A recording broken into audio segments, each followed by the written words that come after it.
അപ്പോൾ Saudi drug food control authority അതുപോലെ തന്നെ UAE തുടങ്ങിയ 37ഓളം രാജ്യങ്ങളിൽ നെസ്ലെന്റെ ബെബ, അൽഫാമിനോ, നാൻ എന്നീ ഉൽപ്പന്നങ്ങൾ നിരോധിക്കുകയുണ്ടായി.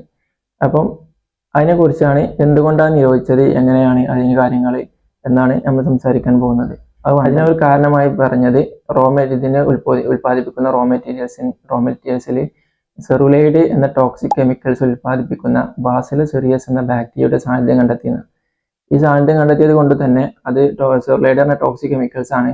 അപ്പോൾ അത് ഇപ്പോൾ ഫുഡ് ഉള്ളിൽ എത്തിക്കഴിഞ്ഞ് കഴിഞ്ഞാൽ 30 മിനിറ്റ് മുതൽ 6 മണിക്കൂറിൻ്റെ ഇടയിൽ ഇതിൻ്റെ ഒന്നെങ്കിൽ ഛർദി അതുപോലെ വയറുവേദന ഇങ്ങനെ ബുദ്ധിമുട്ടും കാര്യങ്ങളൊക്കെ വരാൻ സാധ്യതയുണ്ട്. ആ സാധ്യത കണക്കിലെടുത്തിട്ടാണ് ഇവർ നിരോധിച്ച് എന്ന് പറയുന്നത്. അപ്പോൾ എന്താണ് ഈ സെറുലൈഡ്, എന്താണ് ബാസിലസ് സെറിയസ്? ബാസിലസ് സെറിയസ് എന്നൊരു ബാക്ടീരിയ ആണ്. ഈ ബാക്ടീരിയ മെയിനായിട്ട് കാണപ്പെടുന്നത് സ്പോഞ്ചുകൾ, അതേമാതിരി സാധാരണ ഫുഡ് പ്രൊഡക്റ്റ് എന്നീ കടൽ സ്പോഞ്ചുകൾ, ഫുഡ് പ്രൊഡക്റ്റ് ഇങ്ങനെ കാര്യങ്ങളാണ് സാധാരണ കാണപ്പെടുന്നത്. ഇത് റോഡ് ഷേപ്പ്ഡ് എന്ന് പറഞ്ഞാൽ ഒരു വടി പോലെ ആകൃതിയിലുള്ള ഒരു ടൈപ്പ് ഓഫ് ബാക്ടീരിയ ആണ്. ഇത് മെയിനായിട്ട് രണ്ട് ടൈപ്പ് ടോക്സിൻ കെമിക്കൽസ് ഉൽപ്പാദിപ്പിക്കുന്നുണ്ട്. ഡൈഹെറാൽ ടോക്സിനും സെറുലൈഡ് ടോക്സിനും.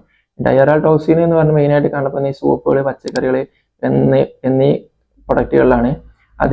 അത് ഉണ്ടാക്കുക എന്താ വെച്ച് കഴിഞ്ഞാൽ ടോക്സിക് ഡയേറിയ കാര്യങ്ങളൊക്കെയാണ് സാധാരണ ഉണ്ടാക്കുക.